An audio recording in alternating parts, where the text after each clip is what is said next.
Assalamualaikum warahmatullahi wabarakatuh. Perkenalkan, nama saya Divanisa Fajriansyah. Di sini saya akan menjelaskan apa itu kolaborasi bisnis. Kolaborasi bisnis adalah kerjasama antara individu, tim, atau perusahaan untuk mencapai tujuan bersama. Dalam dunia bisnis, melibatkan berbagai ide, pengetahuan, sumber daya, dan keahlian untuk menghasilkan hasil yang lebih baik daripada yang bisa dicapai secara individual. Tujuan dari kolaborasi bisnis ini adalah dapat terjadi dengan pihak eksternal seperti mitra bisnis atau pemasok, maupun antara perusahaan yang berbeda untuk menciptakan nilai tambah dan mengatasi tantangan bersama. Ketika bisnis bekerja sama dengan pihak lain seperti mitra atau pemasok, mereka dapat menggabungkan kekuatan dan sumber daya mereka untuk menciptakan sesuatu yang lebih baik daripada yang bisa dicapai sendiri. Manfaat dari kolaborasi bisnis adalah meningkatkan engagement karyawan, menambahkan keterampilan dan wawasan, mendukung kesehatan mental karyawan, mempercepat proses kerja, dan menyatukan tenaga kerja. Selanjutnya, keuntungan dari kolaborasi bisnis, yaitu yang pertama ada keuntungan finansial. Salah satu manfaat utama kolaborasi bisnis adalah dari segi finansial. Jelas bahwa tujuan utama bisnis itu untuk mendapatkan keuntungan. Yang kedua ada meningkatkan produktivitas. Kolaborasi bisnis juga dapat membawa peningkatan produktivitas di dalam perusahaan. Di sini ada jenis kolaborasi bisnis, itu ada CEO marketing dan CEO branding. Yang kedua ada CEO producing, yang ketiga ada CEO distributing, yang keempat ada CEO funding. CEO marketing dan CEO branding. Jenis kolaborasi ini biasanya seringkali menjadi reputasi dan kekuatan pada sebuah merek yang berpengaruh pada tingkat pemasaran. Tujuannya untuk memperluas pasar dan memancing rasa ingin tahu dari para konsumen dengan inovasi baru. Contoh dari CEO branding. Di sini pada brand kosmetik kolaborasi menghadirkan produk bertajuk Implora Extra Laksa Matte Lip Cream. Lip cream tersebut beraroma anggur dengan sensasi mint yang merupakan salah satu cita rasa khas permen relaksa. Kekurangan dari CEO branding ini, brand image yang sebelumnya sudah terbentuk akan berbenturan dan beresiko membuat meningkatnya angka customer churn rate. Segmentasi dan target pasar yang sebelumnya sudah perusahaan petakan menjadi kurang jelas. Resiko gagal produk dalam produk development apabila tidak melakukan riset market orientation, dan menerapkan produk insights yang matang. Kegagalan ini bisa menyebabkan pengeluaran total atau biaya total fixed cost yang lebih besar. Selanjutnya di sini ada kelebihan dari CEO branding, yaitu yang pertama menjaring lebih banyak calon pelanggan atau lead, sehingga brand akan memiliki peluang lebih besar untuk melakukan akuisisi. Yang kedua, dapat meningkatkan brand recognition atau brand equity. Yang ketiga, dapat membuka peluang kerjasama di masa depan, baik dengan brand yang sama maupun brand lainnya.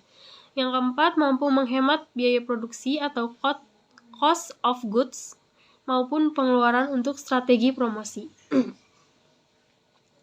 Selanjutnya, CEO producing, jenis kolaborasi ini terjadi pada hanya saat kedua kolaborator saling melengkapi. Sebab satu bisnis memiliki ide kreatif dan satu bisnis lain harus memiliki sumber daya produksi. Jadi adanya kolaborasi ini akan meraup pasar yang luas. Contohnya Coca-Cola dan Nestle. Selanjutnya ada CEO distributing. Bisnis yang memiliki banyak jalur distribusi bisa berkolaborasi atau bekerja sama dengan bisnis-bisnis kecil dari berbagai daerah untuk memperlancar dan memperbesar jalur distribusi. CEO funding di sini dijelaskan bahwa jenis kolaborasi ini berfungsi sebagai penggabungan saham atau penyediaan modal bagi bisnis yang baru berdiri atau berkembang. Contohnya dari Gojek, Tencent Holdings, dan Google. Jenis kolaborasi di dunia kerja ini ada kolaborasi internal, kolaborasi tim, kolaborasi eksternal, dan kolaborasi cross-departmental. Kolaborasi internal adalah ketika individu atau grup yang tergabung dalam satu organisasi bekerja sama dan berbagi pengetahuan dengan satu sama lain. Kolaborasi ini sangatlah luas dan dapat dilakukan dalam berbagai bentuk, juga tingkatan di perusahaan. Biasanya dalam kolaborasi internal terdapat informasi yang tidak akan dibagikan dengan pihak lain kecuali diizinkan. Beberapa keuntungan kolaborasi internal adalah sebagai berikut. Yang pertama itu dapat mendorong adanya transparansi informasi antara pihak yang terlibat, lalu membantu setiap orang yang terlibat untuk berbagi informasi dan ide untuk mencapai tujuan serta menyelesaikan pekerjaannya. Selanjutnya ada kolaborasi eksternal. Kolaborasi eksternal ini adalah kolaborasi yang biasanya dilakukan oleh individu dan atau individu dalam sebuah organisasi yang melakukan kerjasama dengan pihak luar organisasi tersebut. Kolaborasi eksternal termasuk jenis kolaborasi yang menguntungkan. Mengapa di sini dia menguntungkan? Karena dalam kolaborasi ini, individu atau grup akan berbagi pengetahuan dan bekerja dengan individu di luar organisasi, seperti konsumen, vendor, perusahaan lain, hingga kompetitor. Adanya kolaborasi eksternal juga dapat memungkinkan perusahaan untuk mendapatkan berbagai hal yang mendukung keberlangsungannya, seperti feedback atau insight ketika meluncurkan produk baru. Di sini salah satu contoh kolaborasi eksternal adalah survei yang dilakukan perusahaan ketika konsumen membeli produk untuk mengetahui kepuasan pelanggannya. Selanjutnya ada kolaborasi tim. Menurut LAMAPS, kolaborasi tim adalah bentuk kolaborasi paling umum dibandingkan jenis kolaborasi lainnya. Dalam tipe kolaborasi ini, setiap anggota tim mengenal satu sama lain, terutama dalam hal peran dan tanggung jawab yang melekat. Biasanya ditunjuk seorang leader yang bertugas untuk mengevaluasi, mengelola tim, dan seterusnya. Idealnya, setiap orang yang in charge dalam sebuah tim kolaborasi secara rutin untuk menyelesaikan pekerjaannya. Ketika pekerjaan selesai, seluruh anggota tim mendapatkan penghargaan yang setara. Lalu di sini ada kolaborasi cross departmental, yaitu kolaborasi dengan salah satu bentuk kolaborasi internal di mana satu departemen dalam perusahaan bekerja sama dengan departemen lainnya untuk mencapai tujuan bersama.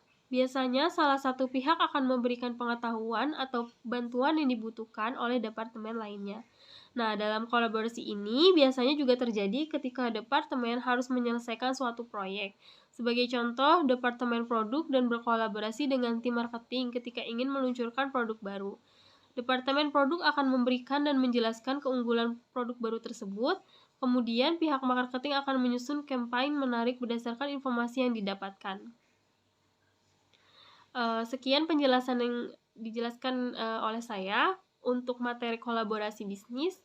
Kurang lebihnya mohon maaf. Wassalamualaikum warahmatullahi wabarakatuh.